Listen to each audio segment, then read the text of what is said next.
Welcome to SST College of Arts and Commerce. I am Assistant Professor Padma Deshpande. This is SST Edupedia. Today I am going to continue my topic on marketing mix, which I had explained in the last session. This is chapter 3 of FYBMS semester 2 Principles of Marketing subject. In my last lecture, I had told about what is marketing mix, why it is important, and what are the various components of marketing mix. So continuing today, I am going to tell you about certain concepts of marketing mix. In this, we have learnt what is a product. Product is basically anything which has certain attributes and which satisfies the needs and wants of a consumer. The product may be of, it can give some utility, it can serve some purpose, or it can simply satisfy a particular want of a consumer. Now every product has a life cycle. The way individuals have a life cycle from birth till death, similarly product also undergoes a life cycle. Now what are these life cycles? It is basically product development stage, product introduction stage, product growth stage, maturity stage, and decline stage. In this diagram, you will understand that with the time how the product performs in terms of sales. On the basis of the product life cycle, the sale of the product depends. When the product is in the development stage, in this stage, new ideas are thought about a product. Why that product is required? What is the requirement of the market? Will the product be able to function in the market? Will it satisfy the customer? How much production should take place? What are the unique characteristics that the product should have? In which areas can we try this product? All these things are thought about in the product development stage. So in this stage, basically the idea of a product is thought about, and in this stage the research and development has got more importance. Once the product has passed through all the stages of a development, it is brought into the market. So in the initial stage, it is called as the introduction stage. So in this stage, the product is new in the market. So इस stage में क्या होता है, ये product की variety limited range available होती है. The company has very low profits. The company is spending more on the promotional aspects. The company has to spend more on advertisements, promotions. इस strategy में usually the product का price जो होता है, it is charged at a lower price, क्योंकि you want to enter into the market. So in this stage we use the penetration pricing strategy, and the market area coverage is also limited. हम ये product को एक limited market में ही introduce करते हैं, and in this stage the sales of the product is also very less. Now once the product passes through the introduction stage, वो growth stage में चला जाता है. इस stage में अब the product is well known in the market. अब ये product की पहचान बढ़ गई है. जैसे कि मैं एक एग्जाम्पल यहाँ पे देना चाहूँगी कि वैक्सीन्स, जब वैक्सीन नया आया था, तो कोविड का वैक्सीन आया या कोई भी वैक्सीन जब आता है, पहले तो उसके ऊपर काफ़ी सारा R&D होता है, फिर उसको ट्रायल किया जाता है ऑन अ सर्टन पॉपुलेशन, फिर उसको इनिशियली लो प्राइस पे इंट्रोड्यूस किया जाता है in the market to see whether वो वैक्सीन जो है वो सब पे इफेक्टिव हो रहा है कि नहीं, उसके कोई साइड इफेक्ट्स नहीं है ना. एंड इस स्टेज में the pricing is also very low. अब एक स्टेज के बाद, इंट्रोडक्शन स्टेज के बाद, the growth stage come. In this stage the product is well known in the market, the product has gained acceptance in the market, and धीरे धीरे product का cell बढ़ रहा है, the market बढ़ रहा है, शेयर बढ़ रहा है। इस स्टेज में the company has started to earn profits. इस स्टेज पे ये कंपनी आके प्रोडक्ट में और वेरिएशंस ला सकता है। जैसे कि कोई नया परफ्यूम लेकर आए तो वो परफ्यूम्स में बहुत सारे रेंजेस फ्लेवर्स लेकर आ सकते हैं, अरोमास लेकर आ सकते हैं। उसका डिस्ट्रीब्यूशन कवरेज जो है वो पहले एक पर्टिकुलर लिमिटेड मार्केट में अवेलेबल होता था, अब उसको वाइड कवरेज दिया जाता है। इस स्टेज में the company can change its pricing depending upon the other environmental factors, and in this stage more aggressive promotion and marketing is done. Okay, then the third stage come, this is the maturity stage. अब ये product well established हो गया है in the market, however इसका sales जो है वो either stagnant हो गया है, यानी एक point पे आके रुक गया है, ना कम हो रहा है ना बढ़ रहा है। यहाँ पे हो सकता है कि प्रॉफिट्स कम हो रहे हैं, अब हमारा marketing cost in terms of advertisement promotions ज़्यादा चल रहा है, मार्केट शेयर कम हो सकता है, एडवर्टाइजिंग जो है वो बार बार करना पड़ रहा है to remind the customers that this product is there in the market, and इस stage में there will be more competition in the market. The product is having similar competitors जो same type of products better prices पे या less prices पे या same to same prices पे but with more features in that product offer कर रहे हैं. So इस stage पे there is intense competition. Then comes the decline stage. Decline stage में क्या होता है? The sale has gone down, the profits has come down, the company is now thinking about withdrawal, मतलब ये प्रोडक्ट को either market से निकालना पड़ेगा या फिर इस प्रोडक्ट में कोई चेंजेस लाने पड़ेंगे। इस स्टेज में प्रमोशनल एस्पेक्ट्स पे एक्सपेंडिचर पे कंपनी ज़्यादा खर्चा नहीं करना चाहती है क्योंकि प्रॉफिट्स कम हो रहे हैं तो कॉस्ट बढ़ रहा है, the cost price is increasing, and distributors भी अभी उतना इम्पैक्टफुल नहीं हो रहे हैं, बहुत सारे जगहों पे प्रोडक्ट बेचा ही नहीं जा रहा है, उसको वापस लेकर आना पड़ रहा है। तो इसके लिए ये स्टेज में कंपनी क्या करती है, अपना डिस्ट्रीब्यूशन जो है वो प्रोडक्ट का अवेलेबिलिटी सभी जगह से हटाकर कुछ ही जगहों पे रखने को स्टार्ट कर देती है। So these are the stages of a product life cycle. Okay. Now, when a product is to be introduced into the market, there are certain aspects which needs to be planned. So these are called as the product planning. So इसमें सबसे पहला आएगा product design. फिर उसके बाद वो product का mix, like product mix का मतलब है what are the other ranges, the different types of products that you are offering.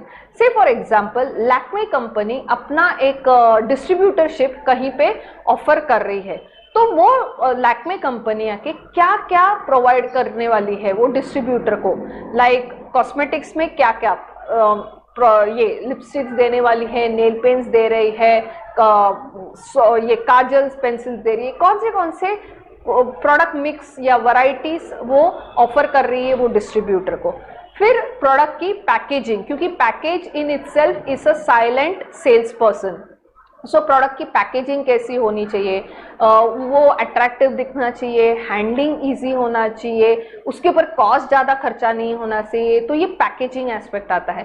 फिर प्रोडक्ट की प्राइसिंग क्या होगी, फिर हम प्रोडक्ट को किस तरीके से प्रमोट करेंगे, लाइक हमारे प्रोडक्ट की आइडेंटिटी हम कस्टमर के दिमाग में, माइंड में अलग से डिस्टिंक्ट कैसे रखेंगे, ये प्रोडक्ट पोजिशनिंग में आता है। जैसे कि there are different types of soaps, Lifebuoy भी सोप है, डव भी सोप है, लिरिल भी सोप है, एंड लक्स भी सोप है, बट ये सभी सोप्स को अलग अलग एक इमेज के साथ कस्टमर के माइंड में बिठाया जाता है, like Lifebuoy fights with germs, then Lux is beauty soap which is used by the film stars, then it is Dove soap है तो it is for soft silky smooth skin.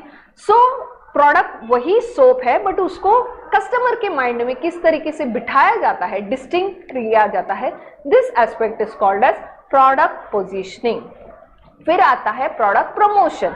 हम कौन से advertising strategies use करेंगे, हम कौन से media of advertising use करेंगे, हम टेलीविजन यूज करेंगे, रेडियो यूज करेंगे, प्रिंट मीडिया यूज करेंगे, इंटरनेट डिजिटल मार्केटिंग यूज करेंगे. So what are the product promotion strategies. फिर हम ये प्रोडक्ट के लिए whether there are some any guarantees, warranties, कुछ अश्योरेंसेस दे रहे हैं, what will be the after sale service, ये सब एस्पेक्ट्स हम प्रोडक्ट प्लानिंग में करते हैं. फिर उसके बाद प्रोडक्ट कोई ब्रांड, स्पेसिफिक ब्रांड नेम से जाना जाएगा.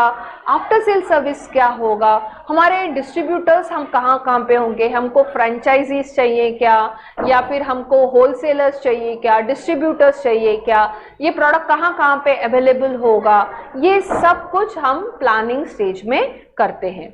Now to develop a new product there are certain things to be kept in mind. कोई भी प्रोडक्ट ऐसे ही मार्केट में नहीं आता है. सबसे पहले तो उस प्रोडक्ट के बारे में एक आइडिया जनरेशन होता है. ये आइडिया कहाँ से मिलता है, तो it is through surveys, it is through discussions with the customer, ये डीलर्स से ओपिनियन पूछा जाता है. ये these are some of the sources of idea generation. फिर उस आइडिया को एनालाइज किया जाता है, ये वर्केबल है कि नहीं, फिजिबल है कि नहीं, ये स्टडी किया जाता है. वो आइडियाज में से कुछ आइडियाज वर्केबल जो है उसको शॉर्टलिस्ट किया जाता है, उसको सेलेक्ट किया जाता है.